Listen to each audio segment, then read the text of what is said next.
Ladies of Reddit, how did a guy ruin their chances with you? First red flag was how antsy he was to get me on the phone. Was a friend of a friend on Facebook. So antsy I almost didn't call him. The deal breaker for me was something along the lines of, you're not like most women. You can actually understand the complex subjects I like to talk about. Most women are too vapid and dull to compete with my intellect. Click. Barf. Gentlemen, if you have to state you're above average in intellect, you aren't. That guy belongs in a I am embarrassment. I wish I would have recorded the conversation, because if someone had told me that some dude had told them what this dude told me, I would have claimed BS. Like, nah, no dude is that fucking narcissistic and entitled. It was such a shame too. He was very attractive and I would have been DTF even if it didn't lead anywhere. You'd be surprised at how bad the sub I linked can get. People using big words that make no sense in context and downright narcissistic assholes galore. Makes this look like child play. Damn, you just sold me. I've been enjoying our choosing buggers for a while now, just marinating in the knowledge how shitty humans can be. Kinda like slum tourism, isn't it? All these subs, parading the worst of the worst out by category. Gives you that nice at least I'm not that feeling. Like schadenfreude, mixed with moral support for the sufferers. I feel that TBH. Sometimes gives a good laugh, though, especially when the people in the post realize they're on Reddit. The comments get really good. Me too. Haha, always a good feeling to know someone thinks alike. Choosing beggars has been my latest muse. Went on a date with a guy and every time I would ask about details of his job or education he would say things like, "Let me see how I can dumb it down for you," or "I'm sure you won't understand any of this." But I was so offended that when the check came, I whipped my wallet out to pay for or split the bill and just be done with it when he said, "Oh no, I'm sure I make more than you do, don't worry." Even the first quoted sentence is a reason to immediately stand up and leave. I just stopped reading at dumb. What an asshole. Besides that, if you have to work to dumb it down, you most certainly do not even understand the topic too well yourself. I totally agree. I would have left at the slight hint of him trying to sound like he's above me in some sort of invisible hierarchy. Sure. That's a first date in which people are supposed to hold back since they know basically nothing about the other person. If it starts like this, it can only go downhill. I mean, not necessarily. People have some obscure professions. Oh hi, I'm a League of Legends support pro player. Kinda makes no sense, sure, but you just try to simplify it then. You don't go on about how you're gonna try to dumb it down. You say something like, "It's basically," insert simplified explanation. Dumb it down was the wrong way to put it. I do machine learning for a living and I have to dumb it down for people a lot. It's not that they aren't smart enough. It's just that it took me 6 years of schooling to understand. Yeah, obviously there's plenty of situations where you have to simplify things. But when you say it like he did, it's condescending and comes across as really arrogant. Most people have to simplify their explanations of their careers if it is not something everyone knows about already. I mean, I'm basically a beautician, but even I have to simplify my explanation of that profession. Anything that a person might not have encountered personally is going to require you to dumb it down a bit. That's also usually how introductions work. You don't go way in depth in the explanation because they aren't usually asking for that with initial career questions. Alright, I'll bite. What's a beautician? Well, let's dumb it down for you. I work in a art field, and I've had to explain thoroughly what I do to my friends. 9/10 of them will just call it graphic design at the end, which is frustrating. So I'd respond similar to how this guy would respond, but ended with graphic design or something, you know.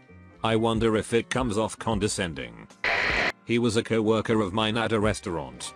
He was about 10 years older than me, and I knew he was interested, but I wasn't sure. He seemed nice though, so I was thinking about it, but something seemed off. I ended up at a mutual friend's party a while later and he was there. I wasn't drinking and decided to leave early. He had been drinking and decided to follow me through the dark to my car. He called my name as I got to my car, so I turned around and he started demanding I give him a chance and go out with him.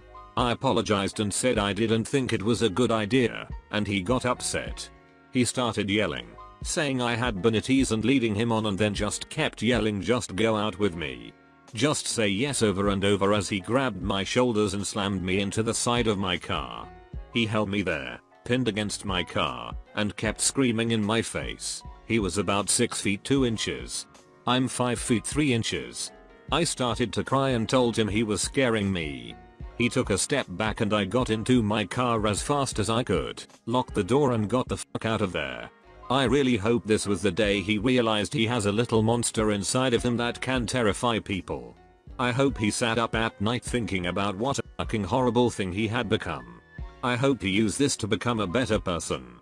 Probably not, but I guess I'm more of an optimist than I thought I did. I was this guy once. I pushed my wife in an argument, on alcohol. I had never been in a heated relationship argument and didn't know that place in me existed. I saw the fear in her eyes, and I never wanted to see it again, nor have I. Not saying he changed for the better, but people can grow from their mistakes. Sometimes people do learn and it takes a shit situation to realize how shitty they are being. Not a romantic type relationship thing, but when my sister and I were children and acted out, we were spanked. The final time my dad ever considered that as a reasonable means of punishment was when the two of us accidentally broke a snow globe. I had to be about 8, and my sister, 5. He was about to grab me, but saw the sheer terror in my eyes, the same that he had for his father when he was a child. He never laid a finger on us like that again. I mean, he still threw shit and yelled. But, by no means am I excusing this guy's fucked up decisions and actions. Just made me think of a few situations, being a woman, that my fear had shook someone out of being aggressive. It's scary out there. One guy showed up 40 minutes late, wouldn't get off his phone, only grunted at me instead of talking, and then called me a fat ugly whore American when I said I wasn't interested. Another guy stood me up the first time, then when he did show up, looked nothing like his picture. He was rude to the wait staff, and kept talking to me about a show I'd said I'd never seen. He said he'd pay since he stood me up before, but then complained my waffle was expensive. It was $6 compared to his $10 entree. And then for the big finale, he tried to take me to Walmart. Or come on, who doesn't want a nice romantic trip to Walmart on a first date? Call me old fashioned, but going to Walmart is at least an $8 waffle and second date kind of a thing. What are you? Fucking royalty? Lower your standards, womaness, of course. I'm sorry, but I won't go to Walmart with just anyone. It has to be fairly committed before I'll consider Walmart. True. Walmart is like second base territory right there. Why the fuck do people even say yes? I feel like it just ruins the joke. Like, are people really that retarded that they can't understand obvious fucking sarcasm?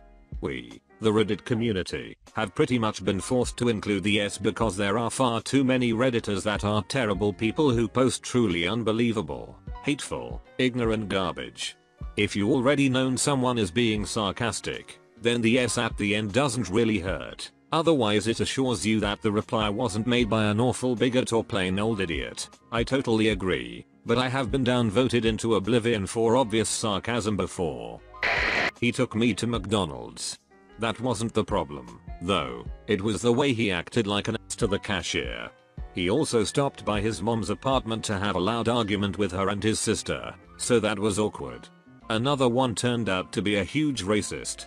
And there was the guy I met at a bar who told me his plans to get rich by adding music to websites. Was it like 1991 by chance? Because if so, it might have worked. It was a long time ago, but not that long. His idea was that when you open any website, music should play automatically. I was like, that's already a thing, and everyone hates it. That's the $1 million idea, really. If he could find a way to make those websites stop doing it, then he might have made some real money. In high school, the art department hosted a fundraiser called Stop the Bop. Before and after school, during lunch, and between all classes they played bop over and over on the loudspeaker. They said they would stop playing it when they raised enough money. We had to pay them to stop it. It was miserable, but brilliant. I'm fairly sure that's a war crime. I just checked the Geneva Convention and, believe it or not, you're right. People fought and died for the Hansen Accords. So yeah, too bad's a war crime? Not if you can just turn off the sound. He thought that being witty requires making fun of every person in his life. I had a girlfriend like this. I didn't realize that humor often came at others' expense until it started to be directed at me. Unfortunately, I had already wasted a few years on her.